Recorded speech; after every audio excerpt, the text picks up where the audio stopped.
그래서 박근혜 대통령이 LCT 수사 지시를 하면서 당연히 그 과정에서 줄줄이 엮여서 대장동까지 나올 거고 모든 게 드러날까봐 박근혜 대통령을 탄핵시킬 준비를 미리부터 하고 또 그렇게 만든 것 같다는 생각이 듭니다.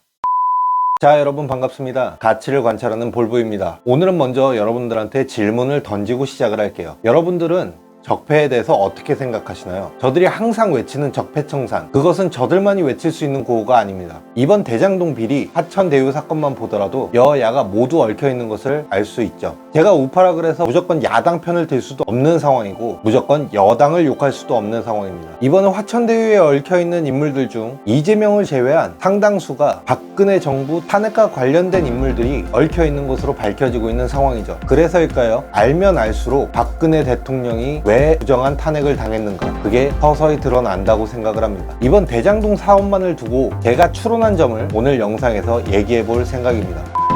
현재 난리가 난 이 대장동 사업은 박근혜 대통령의 임기 전인 2013년 이전부터 계획 중이었는데요. 그런데 박근혜 대통령의 시발점이 LCT 게이트 수사 지시 때부터죠. 당시에 아마도 대장동, 위례 신도시, LCT, 그리고 아직 드러나지 않은 게이트들, 그 외의 것들이 모두 중국발 게이트의 일부인 것 같다는 생각이 듭니다. 그래서 박근혜 대통령이 LCT 수사 지시를 하면서 당연히 그 과정에서 줄줄이 엮여서 대장동까지 나올 거고 모든 게 드러날까봐 박근혜 대통령을 탄핵시킬 준비를 미리부터 하고 또 그렇게 만든 것 같다는 생각이 듭니다.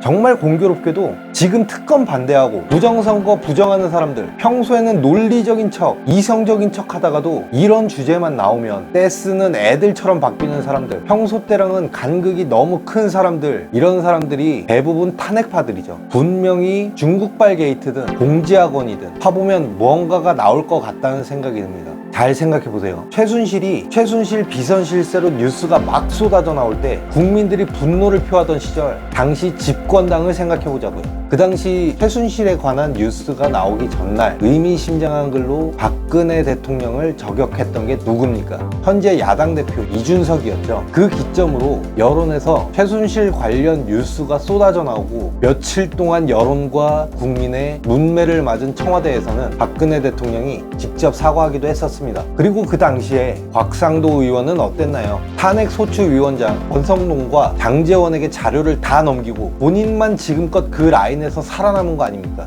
박근혜 대통령이 탄핵 당할만 했다고 씨부리고 다니고 곽상도와 극상극으로 있던 우병우를 감옥 보낸 게 누굽니까? 윤석열이었죠. 이재명이 해경군 김씨 건으로 구속 밀어붙이는 거 깔아뭉갠 것도 윤석열이었고요. 박근혜 대통령의 탄핵은 국가 권력을 문과 출신의 엘리트들이 장악을 하면서 산업화 잔존 세력을 적출해 나간 거 그 이상도 그 이하의 의미도 없습니다. 정말 큰일입니다. 운동권 세력의 권력 장악과 권력 확장으로 지난 30년 대한민국의 발전은 미비했고 앞으로 30년은 지나온 30년보다 더욱 빠른 속도로 경쟁력을 이뤄나갈 것으로 생각이 되는데, 이러한 소용돌이 속에서 세상을 알아가고 있는 저는 두 발을 뻗고 잠을 청할 수가 없습니다. 오늘 영상은 여기까지고요. 대한민국의 가치를 올리는 볼보였습니다. 다음 영상에서 뵙겠습니다. 이상입니다.